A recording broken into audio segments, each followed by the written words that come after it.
Hi hello, എല്ലാവർക്കും Angel ക്രിയേഷനിലേക്ക് സ്വാഗതം. നമ്മളിന്നിവിടെ തയ്യാറാക്കാൻ പോകുന്നത് യിപ്പി നൂഡിൽസാണ്. വളരെ എളുപ്പത്തിലും ടേസ്റ്റിയിലും തന്നെ ചെയ്തെടുക്കാൻ പറ്റുന്ന നൂഡിൽസാണിത്. അപ്പോൾ നമ്മളതെങ്ങനെയാണ് വളരെ എളുപ്പത്തിൽ തന്നെ ചെയ്തെടുക്കുന്നതെന്ന് നമുക്ക് നോക്കിയാലോ.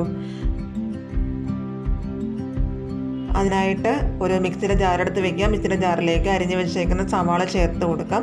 അതിനോടൊപ്പം തന്നെ നമുക്ക് 5 അല്ലി വെളുത്തുള്ളി ചേർത്ത് കൊടുക്കാം. 3 ചുവന്ന മുളക് ചേർത്ത് കൊടുക്കാം. അതിനോടൊപ്പം തന്നെ നമുക്ക് ആവശ്യത്തിന് വെള്ളവും ചേർത്ത് കൊടുത്ത് അടച്ച് നല്ലതുപോലെ ഒന്ന് അരച്ചെടുക്കാം.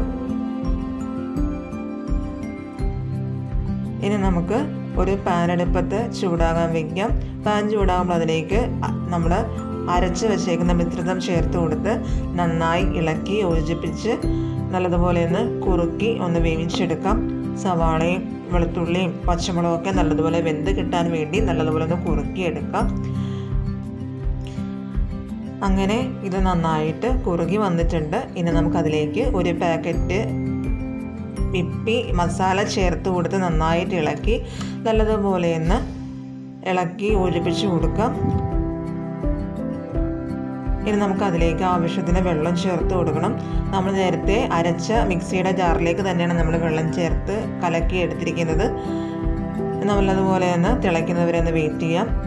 അങ്ങനെ നമ്മുടെ ചാറ് നന്നായിട്ട് തിളച്ചിട്ടുണ്ട്. നമുക്കതിലേക്ക് യിപ്പി മാഗി ഇട്ട് കൊടുത്ത് നന്നായിട്ട് തിരിച്ചും മറിച്ചും ഇട്ട് നല്ലതുപോലെ ഒന്ന് വേവിച്ചെടുക്കാം.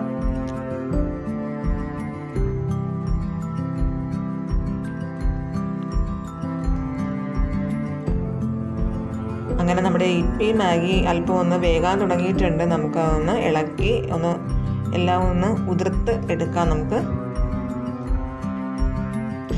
ഇനി നമുക്ക് ഇതിൻ്റെ ചാറ് നന്നായിട്ട് വറ്റി വരണം. ആ സമയം കൊണ്ട് നമുക്ക് ആവശ്യത്തിന് പഞ്ചസാര ചേർത്ത് കൊടുക്കാം. നമ്മളിവിടെ 2 ടീസ്പൂൺ പഞ്ചസാരയാണ് ചേർത്ത് കൊടുക്കുന്നത്.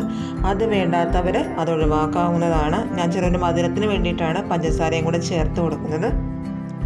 നല്ലതുപോലെ ഇളക്കി യോജിപ്പിച്ചതിന് ശേഷം നമുക്ക് വേണമെങ്കിൽ ഒരു നുള്ളു ഉപ്പും കൂടെ ചേർത്ത് നമുക്കൊന്ന് ഇളക്കി കൊടുക്കാം.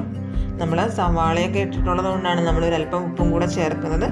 അല്ലാത്തവർക്ക് അത് ഒഴിവാക്കാം. ഓൾറെഡി നമ്മുടെ മസാലയിൽ ഉപ്പ് ഉണ്ടായിരിക്കും. നല്ലതുപോലെ ഇളക്കി നല്ലതുപോലെ ഒന്ന് കുറുക്കിയെടുക്കാം. അങ്ങനെ നമ്മുടെ യിപ്പി മാഗി മസാല ഇവിടെ വളരെ എളുപ്പത്തിൽ തന്നെ തയ്യാറായിട്ടുണ്ട്. നമുക്കതൊരു പാത്രത്തിലേക്ക് ഇട്ട് കൊടുക്കാം. എല്ലാവർക്കും ഇത് ഇഷ്ടപ്പെട്ടു എന്ന് വിചാരിക്കുന്നു.